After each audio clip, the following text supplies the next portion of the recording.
Hey, Mountaineer fans, hey, welcome to this episode of Mountaineer Legends pregame. And this is Big Joe's, Brian Joe's React coming to you. I'm live.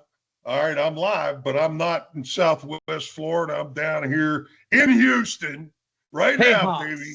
I'm in Houston getting ready to go to that Mountaineer game tomorrow. And on the screen with me is my brother, my co-host, my partner, Mr. Randy Cottle, coming to you from our studios up there at Trilogy Innovations in Morgantown. Right? Actually, you look like you're in the Hall of Legends right now. That's right, baby. I'm in the Hall of Legends today. Hey, we were just talking about the Hall of Legends a couple of seconds ago. And honest to goodness, you know, you go back here in the consensus All-Americans, there's 3 number 77s. Not there, there's all right. No other numbers rep like that. But that's right. 377s, and it's Compton, and of course Bruce Bosley and myself, and Bruce is who they retired the number. And hey, man, I love that hall. I love that hall. And hey, before we get going, I want to wish everybody happy Halloween. Yeah, because we're doing this thing on October 31st, the eve of the Mounties down here in Houston, taking on number 22, the Cougars. I'm going to tell you something. I'm saying it right now. I'm feeling it. He's feeling Randy, it. I'm feeling an upset. I'm feeling an on-the-road upset. You know, and the optimist I am, I'm always looking at the silver lining, and I'm looking at it, and I'm thinking, you know what, man? Yeah. What a better opportunity. You know, you get out on the road, you know, you're kind of out there, you know, going on this mission, right? Yeah. And you got an opportunity to knock a top 25 team off and get something really special. And that's a little jolt of respect really quick. And with that, the respect that we have for our sponsors, little segue right there. We got to thank, of course, Amos Seal providing us our great intro music. Right on. I love them guys. They do a great job. Matter of fact, they just got an album that's coming out, I believe, and they're going to start promoting that. And I know that they do a lot of live shows. They're going to be at the Mardi Gras. In fact, down there at that's in Cross Lanes, isn't it? Yeah. Mardi Gras, and they're going to be there pushing and putting it out there. Their new music. So check that out. And of course, our team there at Little General, General Stores. Love you guys. Greg Darbs and his crew, man, they're just special folks. We say this each and every episode, but you know, in their communities, what they do and what they provide, you know, giving back and always supporting programs, and of course my beloved Children's Hospital, who I just saw a big jolt there.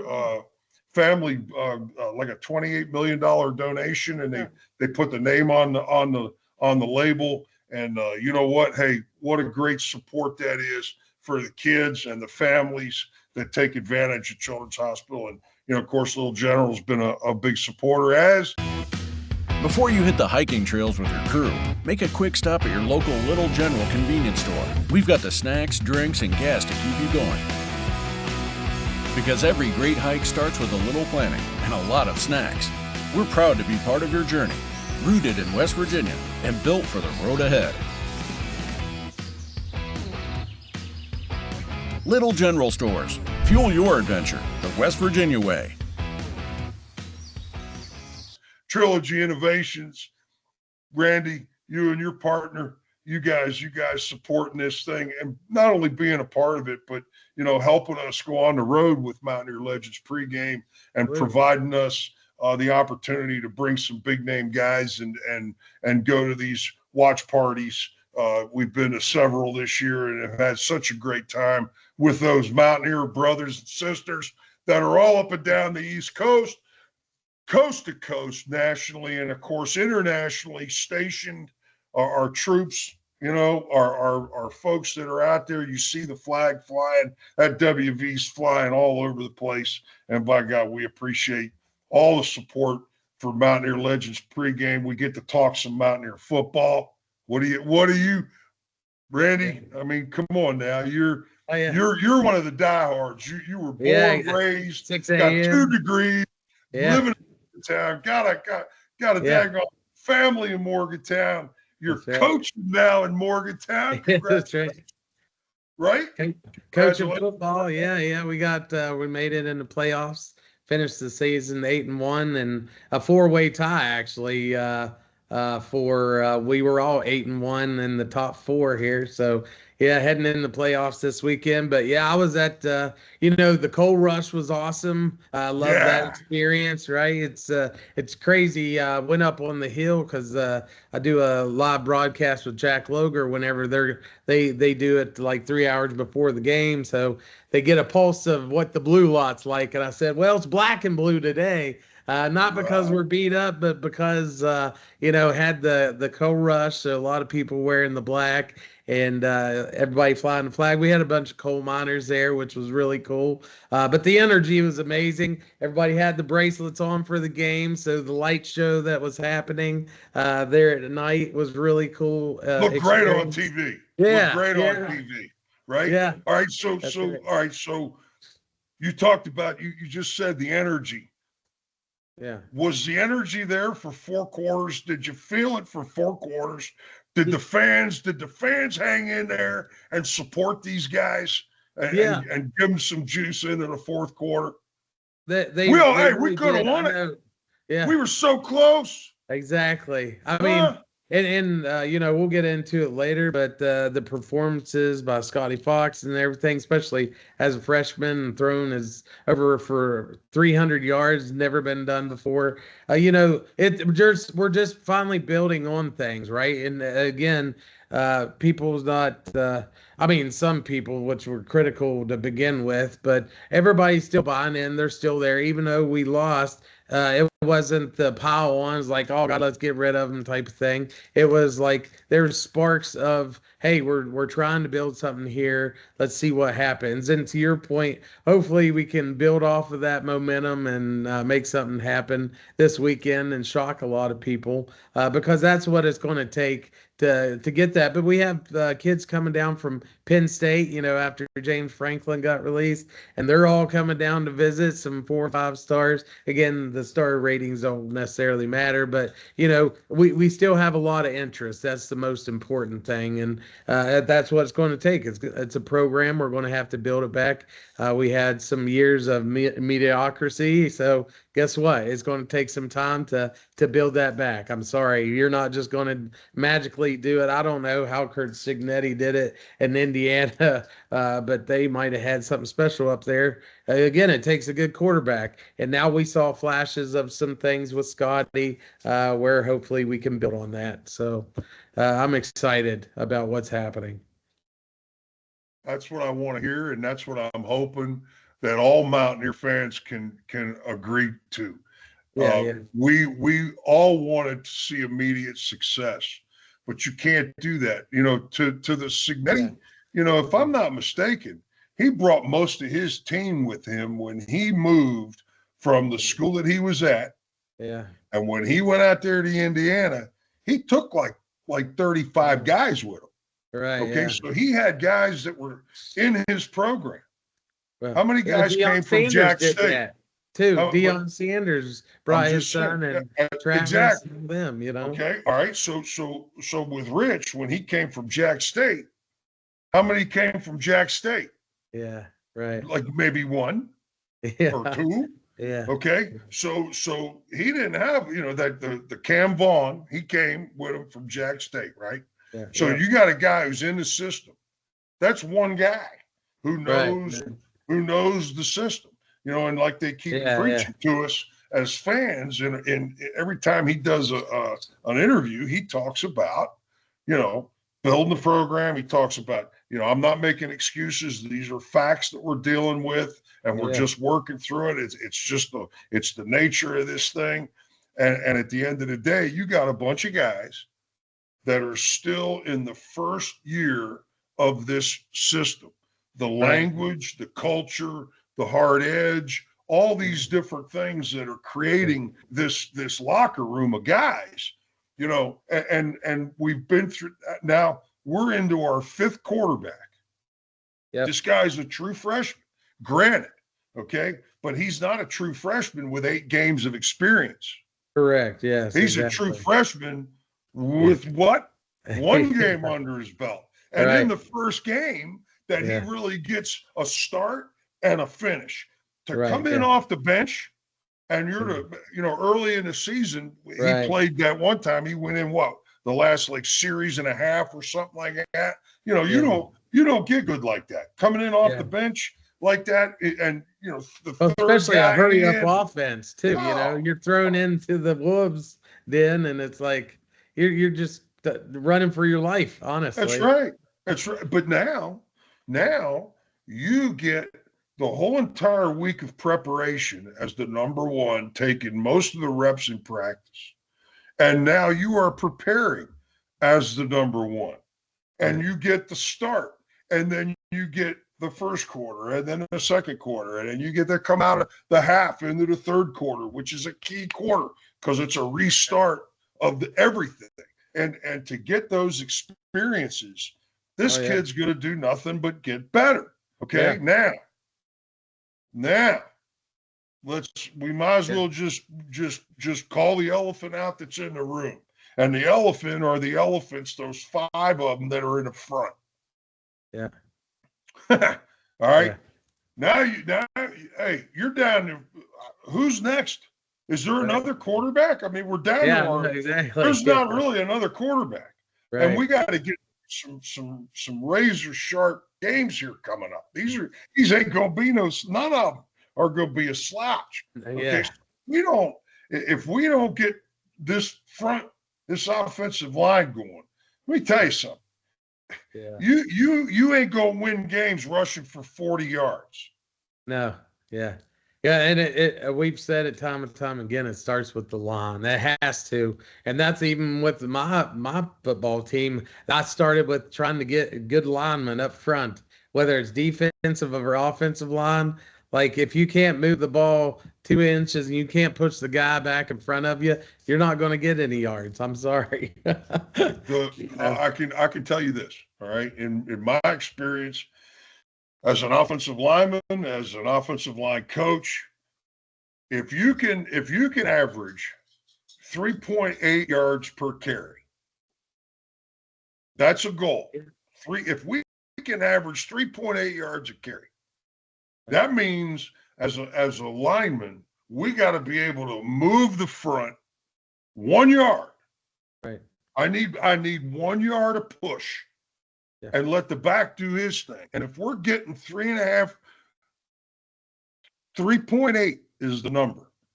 3.8 yards per carry is the average. You know what we averaged last week? What's that? 1.3. 1.3. Shame on you, O lineman. Yeah. I'm calling you out. I can do this.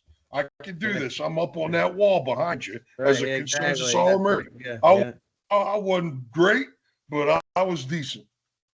Decent enough with enough experience in my life to know that if you don't give this kid behind you more opportunity, he threw for 300 halftime running for his life. Yeah, exactly. All right. But relax the passing game for a second. Yeah. If you can't win the running game, if you can't you got to get 125 yards of rushing. 41 yards. Okay, granted, we didn't turn the ball over, which was fantastic. We only had like 4 penalties, which is fantastic. But yeah, come on, guys. You can't get 3 yards. Right. You ought to be able to fall down for 3 yards. Yeah, exactly. Where's the strain? Where's the ferociousness of this front? You can't just stand there. And guess what? It don't get no hard. This game tomorrow, this Saturday game down here in Houston. Yeah. Houston's interior. Their interior, their box, their nose guard. Yeah. The second leading tackler on the team. Oh my God. gosh. Okay. So if we don't figure this out real quick, Oh yeah. and I'm calling them guys out. I have to. Again, I have a right to. Right. You But were offensive line for West Virginia. I looked at those stats. I looked at them. I'm like, holy crap. Okay. First of all, we're in way too many third and long and fourth down situations, fellas. Okay. Yeah. We're just, and this is on the offensive line.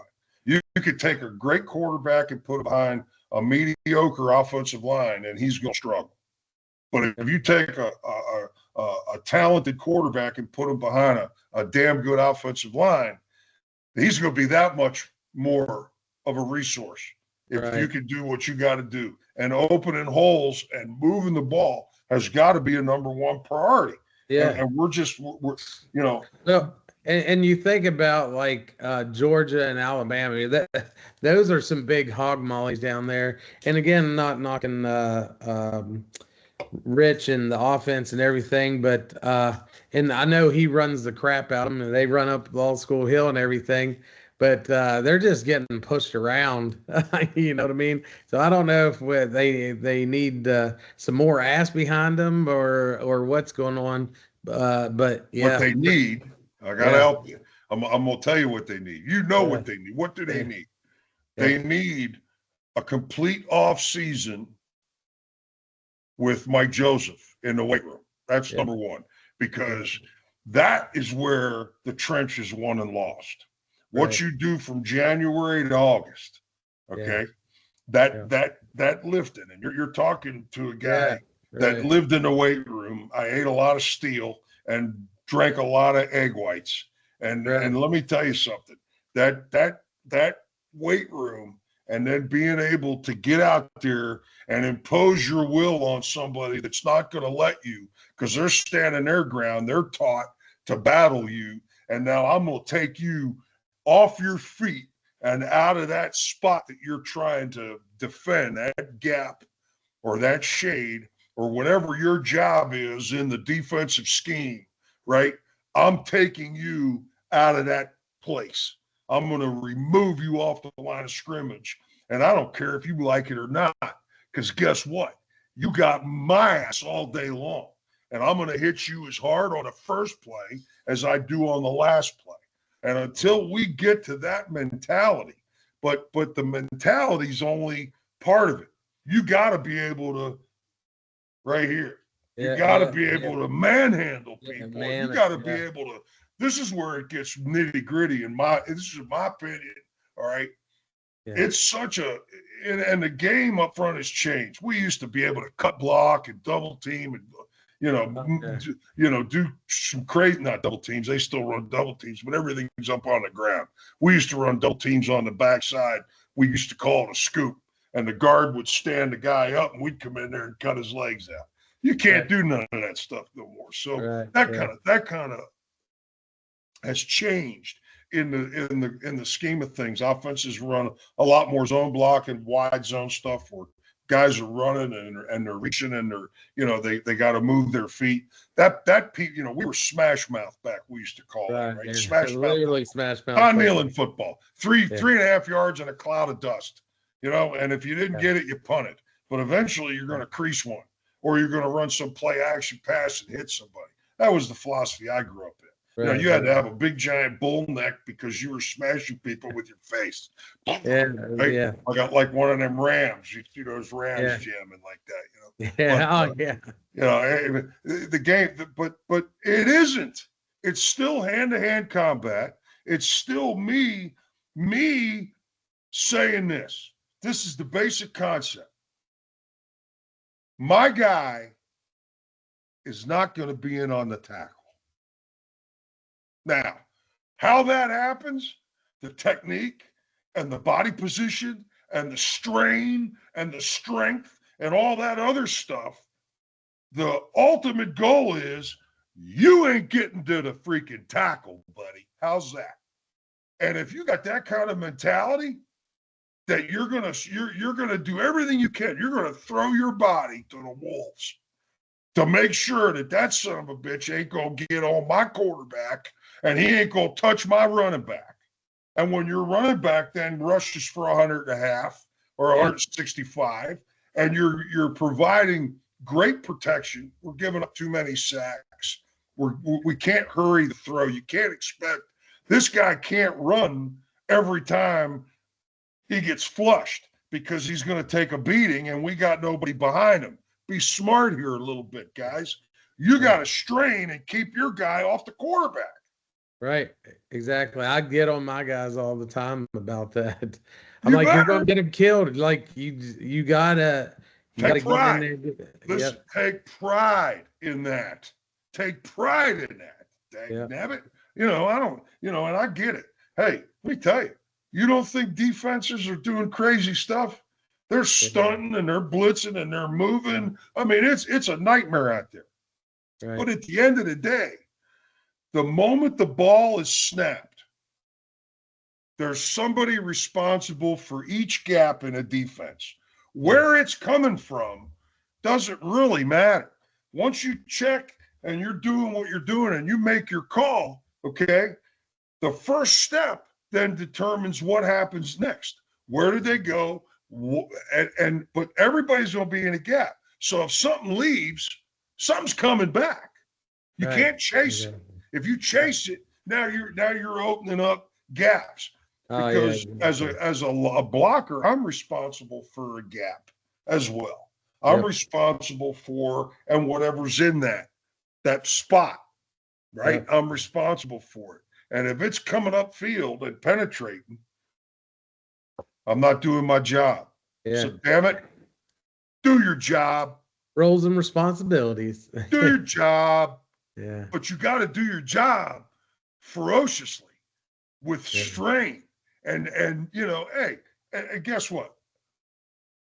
When I played, I graded out. I was usually like 78 to 82%. So there's almost 20% of the game where you're going to miss a block, you're going to miss a read, you're going to miss a call. Just don't jump off sides.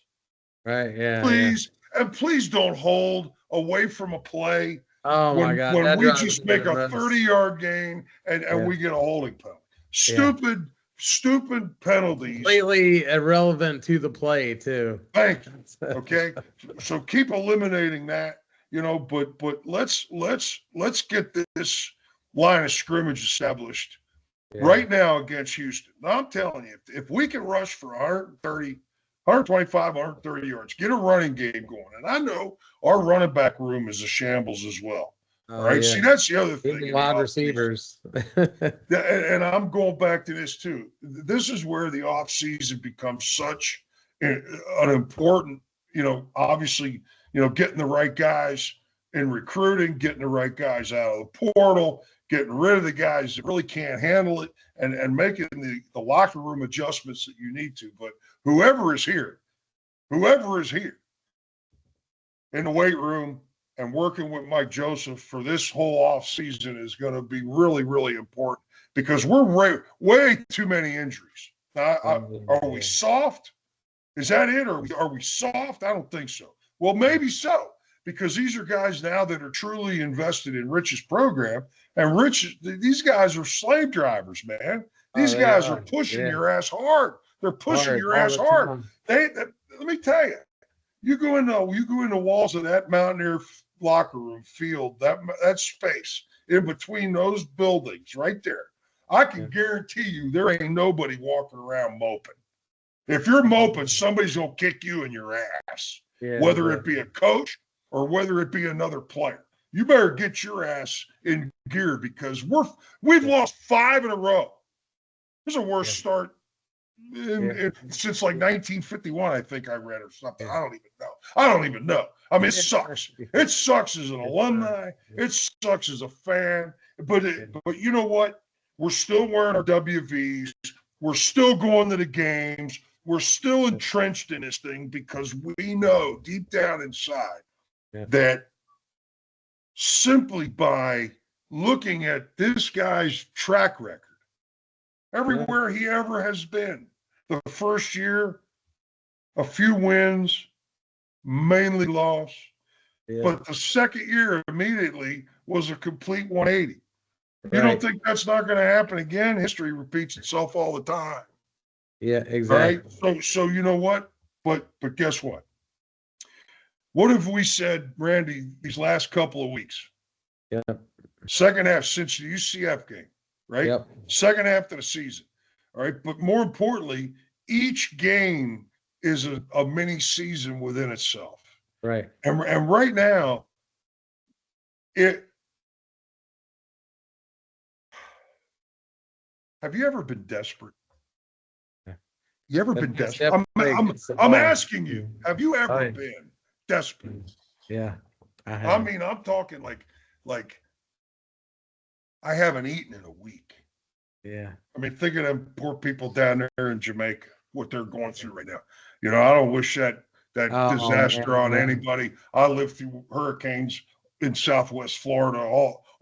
God bless it, we got away from it a little bit this year, but somebody's going to pay when that happens. And when you're without water and you're without food and you're without shelter and you do that for a few days and then maybe a week and then maybe 3 weeks, you start getting desperate. And desperation. If I don't get it. It's a great motivator, you know. Can be. Damn it. My Mountaineer Warrior brothers right now in that locker room better damn sight be desperate. Because we ain't had a win in 5 weeks. That's almost 2 months. Right, we ain't had to taste the victory. This is getting old, man. Yeah. And if you ain't desperate, yeah. if you don't think for a second that you are gonna not win this game, when you get on the plane to come here to Houston, you better damn sight believe we're gonna win this game. Yeah. And we're gonna play our asses off for 4 quarters from start to finish. If we don't score points in the first quarter, we ain't scored no points in the first quarter. Oh, I know. Yeah. I got a problem with that. That slow start bullshit's got to end right now in Houston. Right now. Tomorrow. I'll be at the damn game. Yeah. I'm in the cheap seats because I couldn't get a damn ticket. All right. And that's okay. I bought a ticket for $19. Me and my brother, we're going to the game tomorrow, baby. We're going to go tailgate with the alumni. I'm gonna do some live Facebook stuff just over there, just for giggles and stuff. But you know, I mean, if we don't all believe that we're gonna, not we can win the game. Oh, we can do anything. We just haven't done it yet. Now we are going to win the game. I am gonna make the big play. Yeah. I'm gonna do my job to the best of my ability with strain and ferociousness every single daggone play, wherever I'm at, whatever my role is. I'm going to get after it. And you know what? Again, I believe it. I really do. I hope these guys believe it. And I hope they can go out and execute it because I really believe we were so close last week up there at the Coal Rush, weren't we? Yeah, we were close. So close. Yeah, we were close. Yeah. We had a couple of opportunities. I thought we were going to be able to pull it out. I was really hoping. I mean, we definitely had an opportunity. Yeah. You know, we got to do better on first down. More importantly, and again, I'm going back to the O-line and the running game. You know, we were 3 of 14 attempts on third down. Yeah. 3 of 14. So, and then we were 2 of 7 on fourth down. We went for fourth down 7 times. Yeah. And a couple of times, you know, I wonder.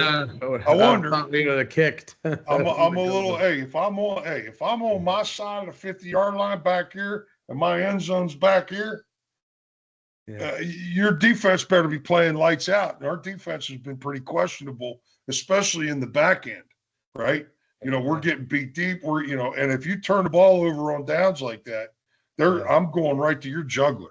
You know, that's like getting a fumble. Absolutely. That's like getting a fumble, right? Yep. So I question that. But you know what? Hey, at the end of the day, when you call a play, you're either a hero or a zero, right?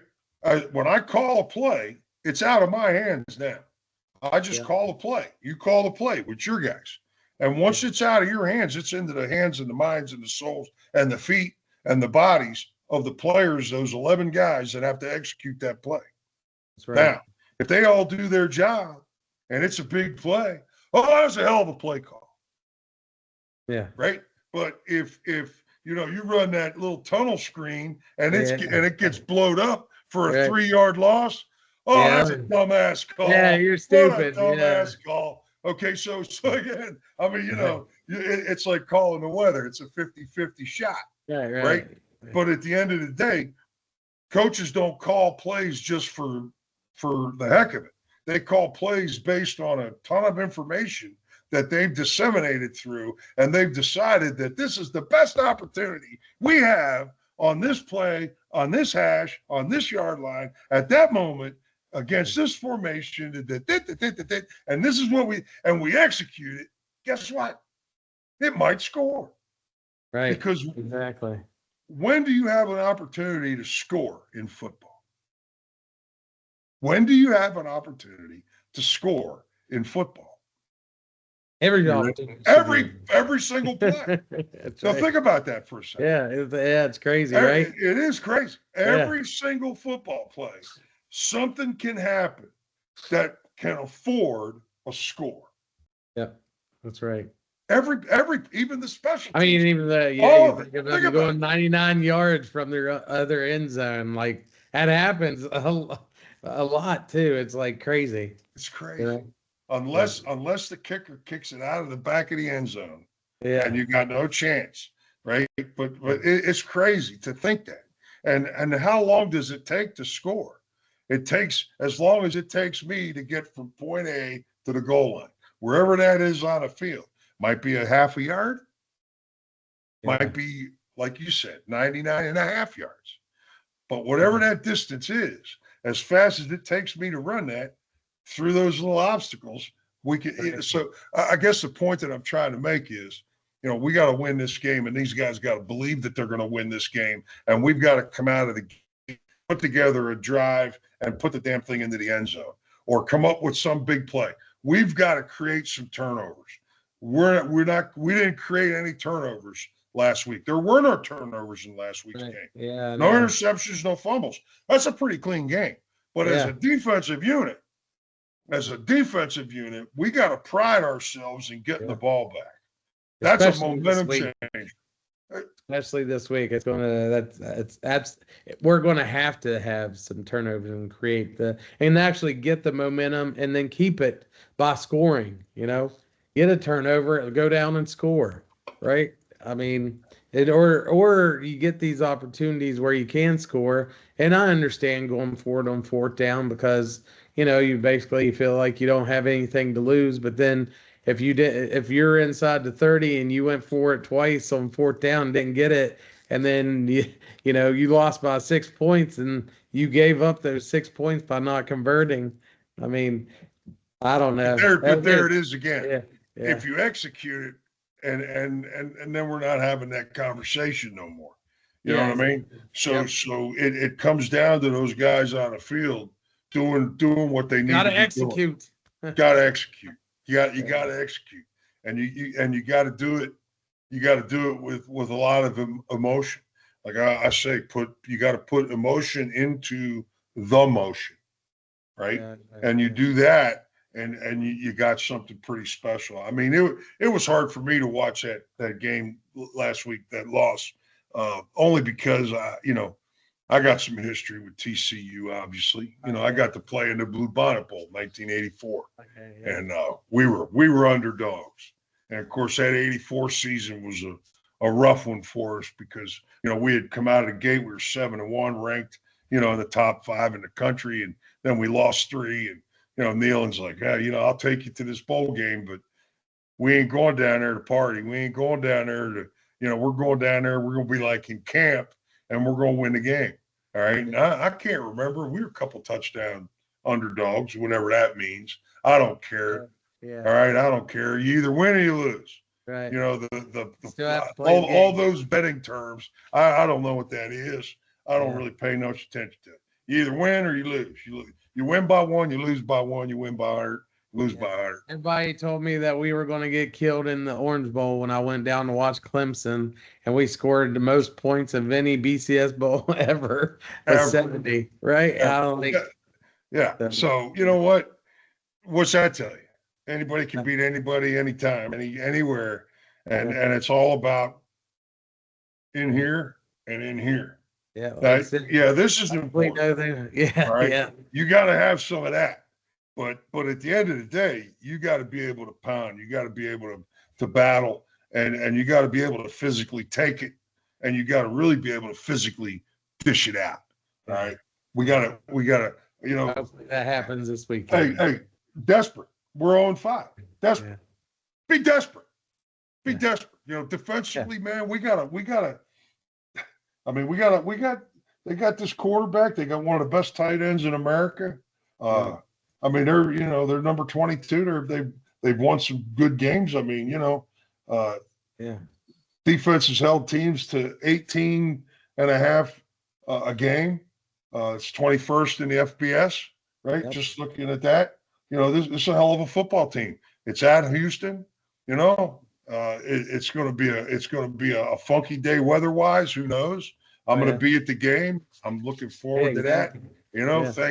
Thank you, Trilogy. Thank you, Little General, for this Mountaineer legend to be down here for the pregame. And then tomorrow at this big deal, man, we're going to have some fun with it. Yeah. But, in looking at this game, I was here at the last meeting. Yeah. Here in Houston, I believe. And guess what happened? You remember? Whenever we were down there last whenever we were going against Dana. Oh, hey, 13 seconds. Yeah, 13 seconds. 13 points scored in the last 13 seconds of the game. Right. I know. Remember that? Yeah. Okay. Oh, yeah, I remember. 42 points were scored in the fourth quarter. I went back and looked at this because I remember we were getting ready to leave. We're like, man, we got this game. And we're standing there. I was with Brian Schmides. He lives down here in Houston. I'm going to see him tomorrow. And we're all going to be together, right? And we're going to be at the alumni tent. But anyway, we were in the end zone. We were getting ready to leave. We're like, yeah. And we all turned around and watched that damn Hail Mary, freaking Hail Mary right at the buzzer, and lose that damn game like that, and walk out of there and walk down the freaking sidewalk grumbling and moaning and going, yeah. Oh, I can't stand Dana. Oh man, hey, that's brutal. Well, you know what?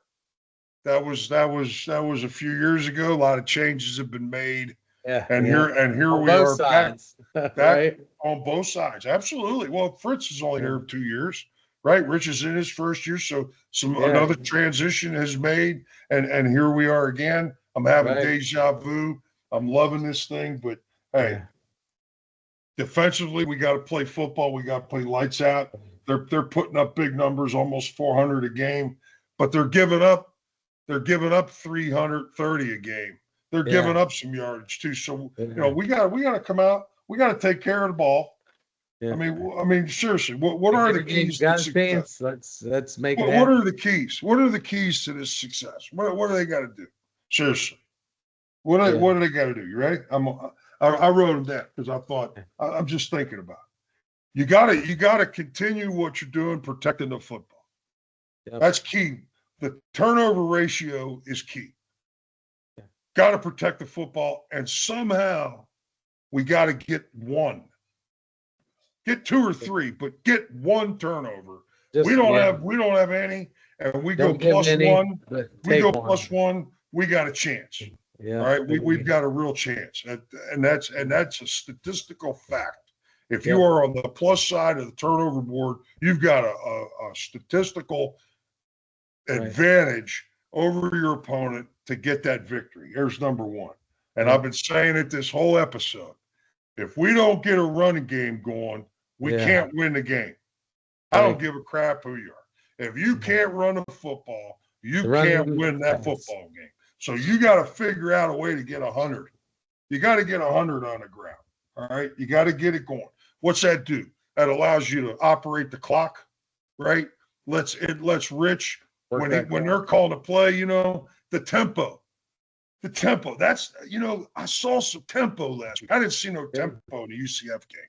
UCF game sucked. That was an abomination. Yeah, that was ugly. That's a one-game season that I don't like to remember.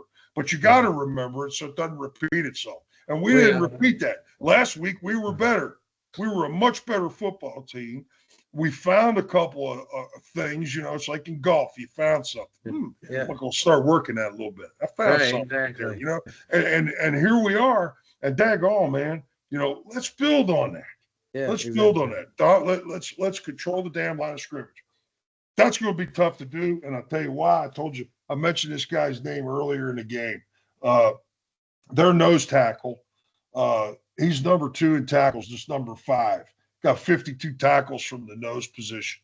So as guards and centers, if we don't occupy that body, we're going to have trouble.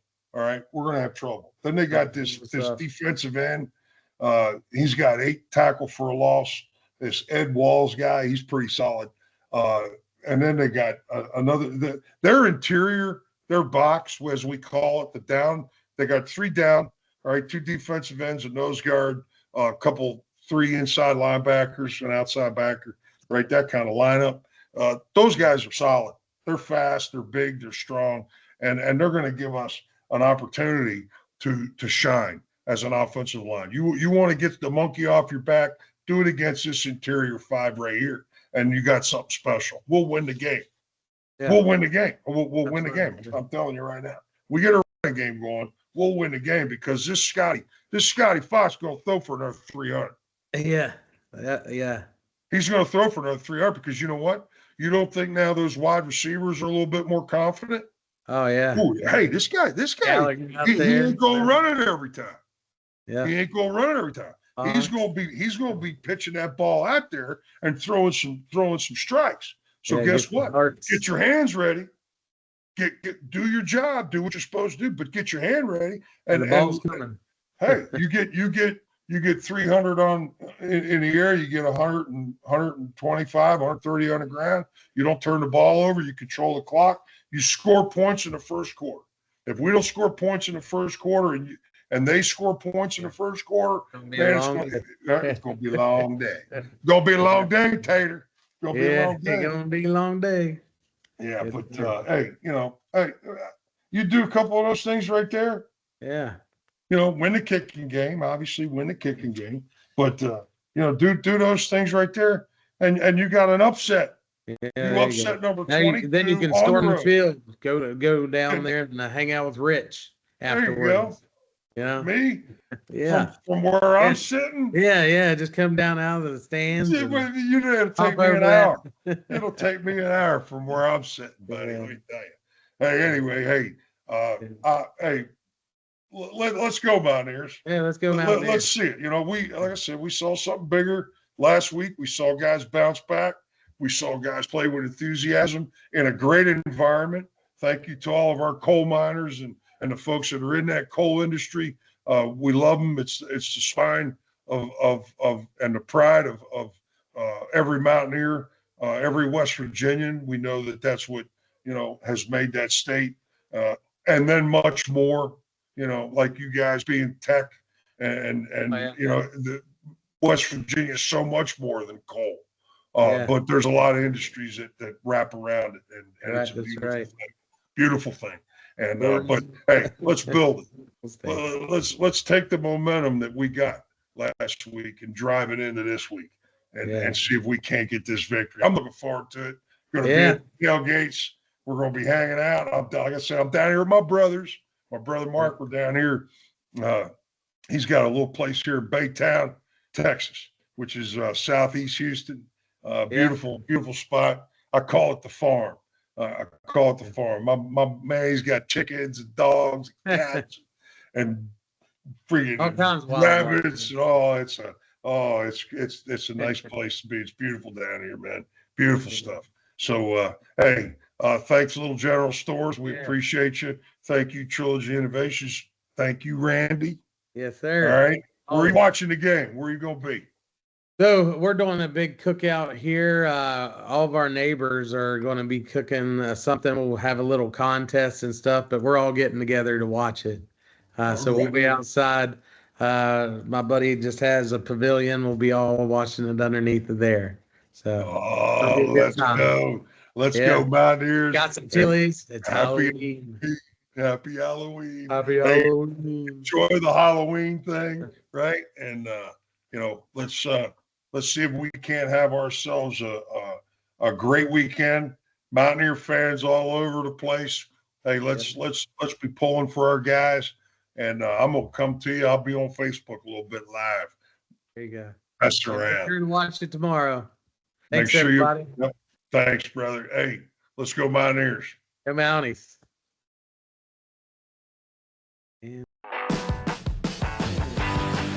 Before you hit the Hatfield-McCoy trails, fuel up the way West Virginians do at Little General Stores. From trail snacks to cold drinks and the fuel to keep you rolling, we've got everything you need before you head into the hills. We're proud to be part of your ride, rooted in West Virginia and built for the back roads. Little General Stores, fuel your adventure the West Virginia way.